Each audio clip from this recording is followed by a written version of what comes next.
ካልቀየርክ ህይወት አይቀየርም። የስኬት መጀመሪያ ሚስጥር አእምሮን ቀይር፣ ህይወት በራሱ ይቀየራል። አእምሮ የህይወት መሰረት ነው። ዛሬ ያለበት ቦታ፣ የምታገኘው ገቢ፣ የምትኖርበት ሁኔታና ከሰዎች ጋር ያለ ግንኙነት ሁሉ የትናንት አስተሳሰብ ውጤት ነው። ብዙ ሰዎች ህይወታቸውን ለመቀየር ስራ፣ ከተማ፣ ወዳጅ ይቀይራሉ። ነገር ግን አእምሯቸውን አይነኩም። ስለዚህ ውጤታቸው አይቀየርም። አልችልም የሚል አእምሮ ከመጀመሪያው ያሸንፋል። ሰው ሳይመክር እንኳን ይወድቃል። በሌላ በኩል እሞክራለሁ የሚል አእምሮ መንገድ ይፈጥራል። ስኬታማ ሰዎች ሁሉ አንድ የጋራ ነገር አላቸው። ራሳቸውን ከሌሎች በፊት አመኑ። አእምሮ እንደ መሬት ነው። መሬቱ ካልተዘጋጀ ዘር ቢዘራበት አይበቅልም። እንዲሁ የአእምሮ በፍርሃት፣ ባሉታዊ ንግግር፣ ሰዎች ምን ይላሉ በሚል ጭንቀት ከተሞላ ስኬት አይበቅልበትም። ብዙ ሰዎች እድል የለኝም ይላሉ። ነገር ግን እድል አእምሮ የሚፈጥረው ነገር ነው። አእምሮን ካልቀየርክ የምታየው ዓለም ይቀየራል። የችግር አይን ያለው ሰው ችግር ብቻ ያያል። የእድል አይን ያለው ሰው ግን በችግር ውስጥ እድል ያያል። እውነተኛ ለውጥ ውጭ አይጀምርም፣ ውስጥ ይጀምራል።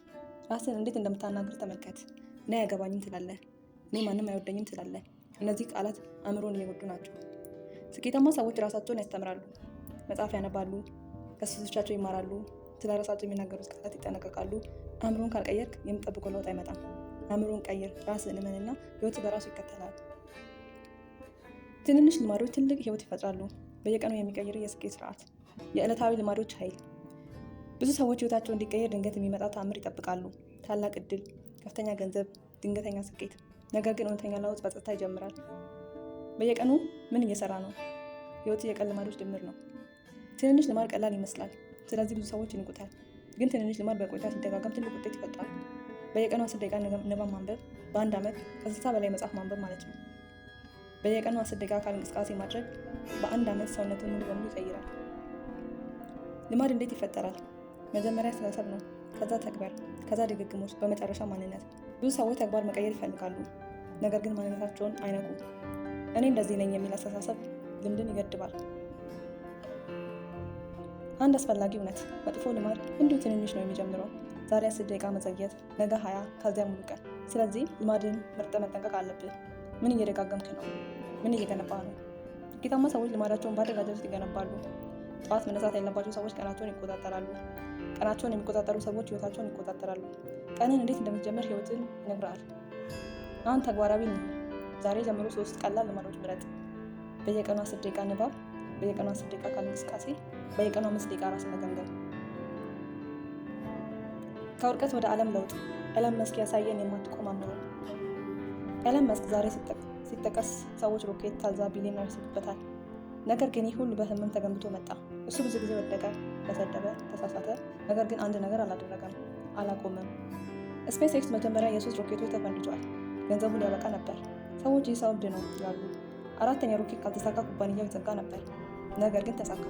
ዛሬ ስፔስ ኤክስ የዓለም ስፔስ ኢንዱስትሪ ቀይሯል። ኤለን መስክ ያስተማረን ትምህርት አንድ ነው።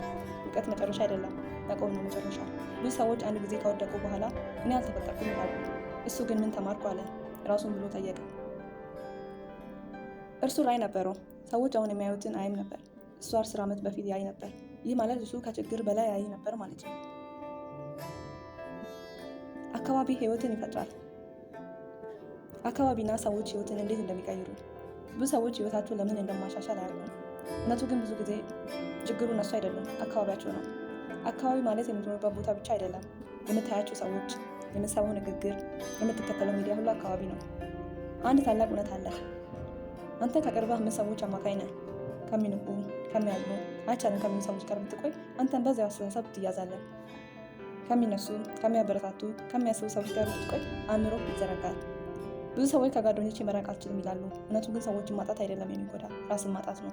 ከሚጎዱ ሰዎች መራቅ ግፍ አይደለም፣ ራስን ማክበር እንጂ። አካባቢ እንዴት ይቀየራል? መጀመሪያ በሚሰማ ነገር፣ ቀንን በወሬ፣ ባሉታዊ ዜና፣ በተስፋ እጦት ንግግር ከጀመርክ አእምሮ ይደክማል። በመጽሐፍ፣ በትምህርት፣ በአነሳሽ ንግግር ከጀመርክ ግን ኃይል ይሞላሃል። አሁን ጀምር ወይም ለዘላለም ጠብቅ። አሁን ጀምር፣ ፍጹም ጊዜ የለም። ብዙ ህልሞች አልሞቱም፣ በውድቀት በመዘግየት ሞቱ እንጂ። ነገ ጀምራለሁ የሚል ቃል ሰውን በጽታ ያጠፋል። ነገር ግን ብዙ ጊዜ አይመጣም። ያለ ጊዜ አሁን ነው። ፍጹም ጊዜ እየጠበቅ ከቆየህ ፍጹም ህይወት አታገኝም። ስኬታማ ሰዎች የጀመሩ ዝግጁ ሆኖ አይደለም፣ በመጀመር ዝግጁ ሆኖ። ፍርሃት የሁሉም ሰው ጠላት ነው። ካልተሳካ ምን ይሆናል ይላል። ጥያቄውን ቀይር። ካልጀመርኩ ምን ይሆናል ብለህ ጠይቅ። መጀመር ብቻ እንኳን አእምሮን ያነሳሳል። አሁን ተግባራዊ ነው። ዛሬ ጀምሮ አንድ ነገር ምረጥ።